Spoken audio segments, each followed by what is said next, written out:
చేయండి, షేర్ చేయండి, సబ్స్క్రైబ్ చేసుకోండి, కామెంట్ చేయండి. Don't miss it, please watch. Annapurna studio getup సీన్కి లైఫ్లో మర్చిపోలేని అనుభవాలు ఎదురయ్యాయి. ఆ స్టూడియోలో జరిగిన అవమానం వల్ల వారం రోజుల పాటు ప్లేట్లో అన్నం పెట్టుకుని తిందామనుకున్న ప్రతిసారి కూడా ఆ అన్నం తినలేక కళ్ళ నుండి నీళ్లు, మనసు నిండా ఆవేదన, బాధ, అవమానం. తలుచుకున్న ప్రతిసారి కళ్ళల్లో నీళ్లే. అది 2007వ సంవత్సరం. జబర్దస్త్ గెటప్ సీన్ జీవితం చాలా చిన్నది. ఆర్టీసీ బస్సుల్లో ప్రయాణించి ఏ సినిమా స్టూడియోకి వెళ్లాలన్నా జేబులో చిల్లర చూసుకుని ప్రతి ఆఫీసుకు నడుచుకుని వెళ్లేవాడు. అదే తరుణంలో అన్నపూర్ణ స్టూడియోలో ఒక పెద్ద సినిమా ఓపెనింగ్ జరుగుతోంది. ఆ సినిమాకి ఒక పెద్ద హీరో గెస్ట్ గా వస్తున్నాడని తెలుసుకుని ఆయన్ని చూడ్డానికి ఆశగా మన శ్రీను వెళ్లాడు. అక్కడికి వెళ్లాక ఆ ప్రొడక్షన్ లో శ్రీనుకు తెలిసిన వ్యక్తి ఒకరు కలిశారు.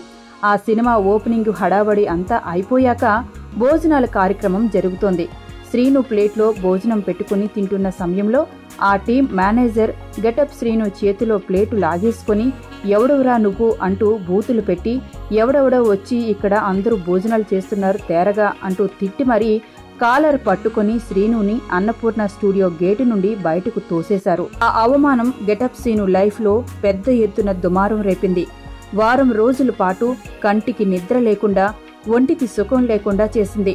అప్పుడే నిర్ణయించుకున్నాడు, ఏ గేటు నుండి అయితే బయటకు నెట్టబడ్డాడో అదే గేటు ఆయన కోసం తెరిచి వెల్కమ్ చెప్పాలి అని అనుకున్నాడు. ఆ పంతం, పౌరుషం తనని కష్టపడికి పైకి వచ్చే రేంజ్కు తీసుకువెళ్ళింది. ఈరోజు గెటప్ సీను కోసం మనం చెప్పుకోవడం జరుగుతోంది. ఎంతో మంది జీవితాలలో ముందు జరిగే కొన్ని అవమానాల వల్ల లైఫ్లో నిలబడటానికి అవి పునాదు రాళ్లవుతాయి. ఆ పునాదులు గట్టిపడితేనే ఆపై బిల్డింగులు నిలపడానికి అవుతాయి. మన లైఫ్ లో పునాదులు అంటే అవమానాలు, బాధలు, ఆకలి. ఆ అవమానాన్ని తట్టుకుని నిలబడే వాళ్లే జీవితంలో సెలబ్రిటీ లెవెల్ని సాధించగలిగిన వారు అవుతారు. అందుకే శ్రీను ఈరోజు విజేతగా అయ్యి నిలిచి అందరికీ ఒక ఆదర్శంగా కనబడుతున్నాడు.